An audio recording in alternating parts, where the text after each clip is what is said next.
Hi guys, welcome to TFFers TV. We are back again with the latest gossip nyaya dziri kupisa dziri kutendera pasocial media. Tinashe Mutaris achinyomba pachinjava pangana yeBhaibheta achituda kundipesanisa negovernment neZANU-PF. Ndichakurova. Alright, mamgase. Ndaona video ya Passion Java.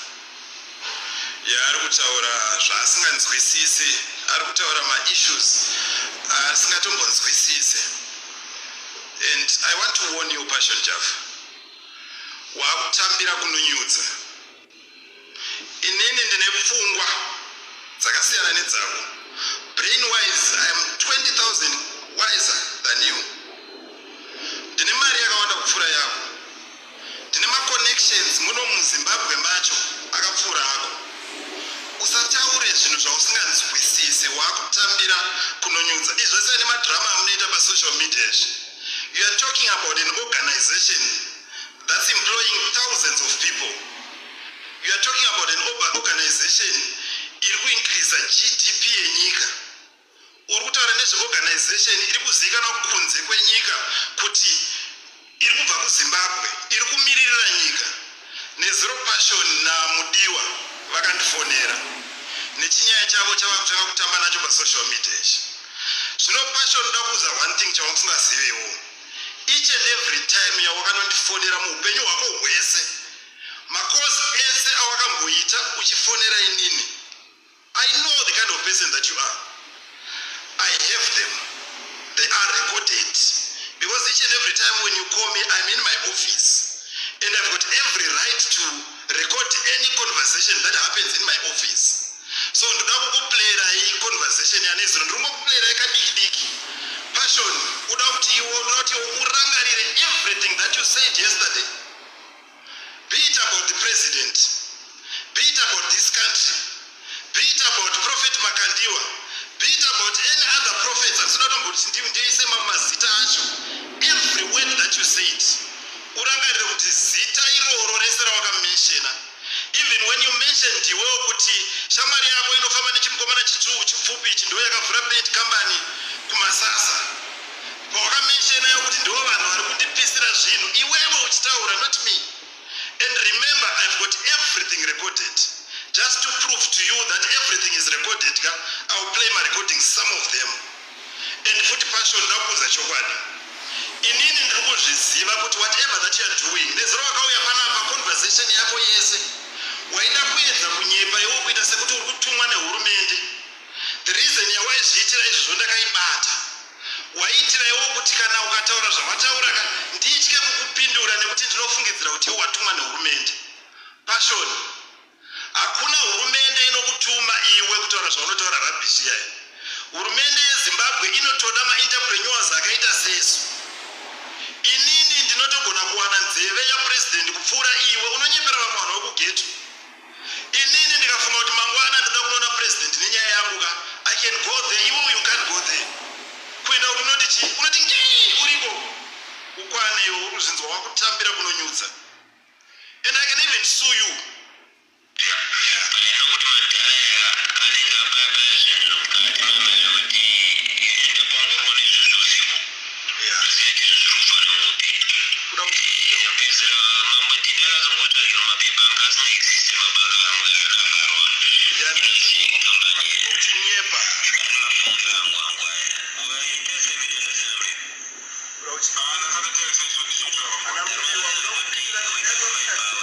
Sit down, Mbiwa.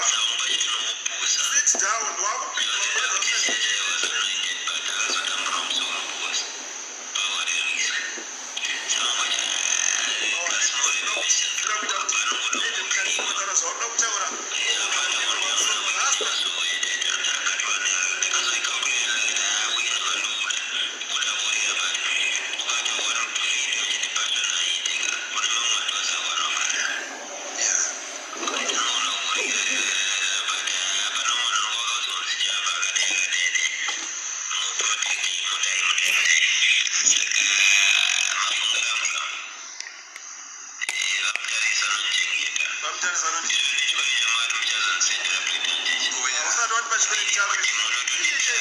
What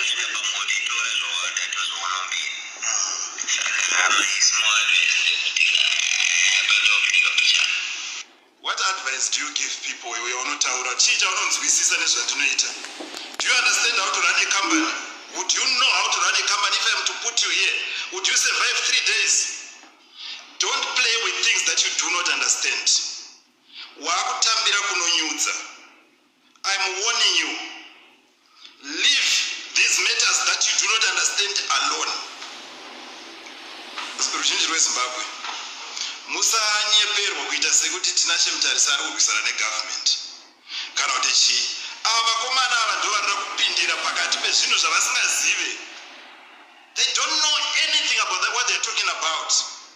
Havazvinzwisise, haatomborina kungwara mukomana uya muchitomunzwa achitotaura baibai. If you listen carefully to his speech, whoever anonyatsokunzwisisa, you will notice that he is not that smart.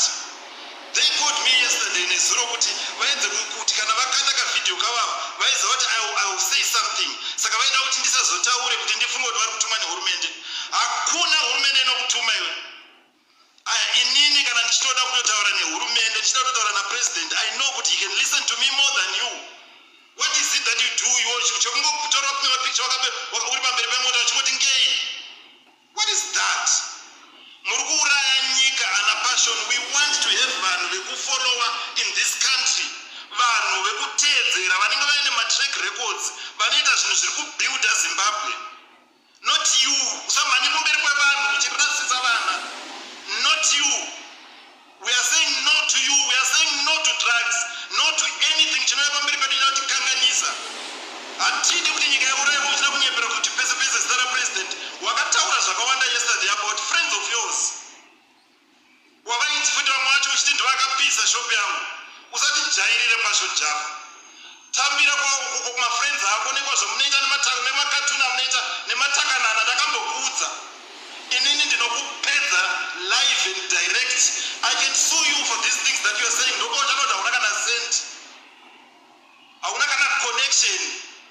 Everyone knows the exact person that you are. Vanhu havakuudze chete. Ezvizvo unenge uchiudza vanhu vakawanda kudaro vanhu vanokufa. Okay, we understand kuti followership yako yese haisi yechokwadi. You bought my followers haya hapana asingazvizive. But then vanhu vauri kutaurira ivo vachikuteerera rubbish iyoyo. Watch out. And if you want kundityisidzira kuya kuzonditaurira pafoni bhanzi, vari kunditi tichataura nezvemagirlfriends ako, vari kuti tichataura nezvevanhu kuda kushandisa mamwe maheavy words awakashandisa asingakwanisa kudzokorora. Kuti inini nditye manje ndifunge kuti saka kune vanhu vari kundiplotera. Hakuna kana mumwe munhu ari behind you, not even one single person. I know kuti it's just you. Iwewe hauna kana mumwe munhu hanzi inini I can call the president anytime achindidaira. Iwewe achitaura kuti chiinewe. What would the president say to you? Kenyi! Rasta. Makutambira kunonyudza. Muri Zimbabwe, thank you very much. Ndaida kungokuudza yawo nezviri kuitika kunzoko. Unfortunately, ndo zvimwe zvinhu zvatinorwisana nazvo when we are busy fighting kuti nyika ineyo iende kumberi. Tine zvimwe zvinhu zviri kutinetsa munomu semadrugs nezvimwe zvese zvakawanda wanda. And then kune vanhu vakaita seva vanouya pamberi pedu vachitoti nyengo kuda kuti vafurire vana vedu zvino izvi. Kana vana vachitoona vanhu ivava vanenge vachitoti tichikuona vanhu vekufollow. What do you follow baba? Chii chaunofollowa? Chekungobata kabhegi uri pamberi pemba every day. Nekasutu kanyowani uri pamberi pemba. What is that? What is that? Ezvinhu zvaura kunyepa zvakawandisa kwazvo zvari kunyepa izvozvo. Ndokutendai nekutendai nekusupporta Nash Pains. Please continue supporting Nash Pains. Continue supporting everything that we do, because I actually believe that we need people like me in Zimbabwe. I'm not going to be humble and apologetic about it. I believe we need people wekuti vana vedu vakatarisa vanonyatsoona kuti yes, ava ndibaba vane mhuri yavo nevana vavo nezvakakura achidai achibva kuwedza achitanga zvaakatanga achisimuka kusvika pasvika nhasi. We need that. Kwete izvi zvatinenge tichisora chingonyaudzwa nazvo zvezvo. Ende futi musamufollowe. Don't follow those people.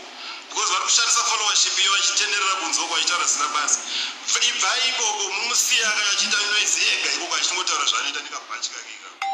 Kuswera achititsvinyira kunoku zvinhu zvichitiomera iwo ina kuti mabhachi uchingopinda kwese kwese. Tumafake bhachi futi. Hauna mari futi ipapo uchingotaura zina basi. Kunyepera vanhu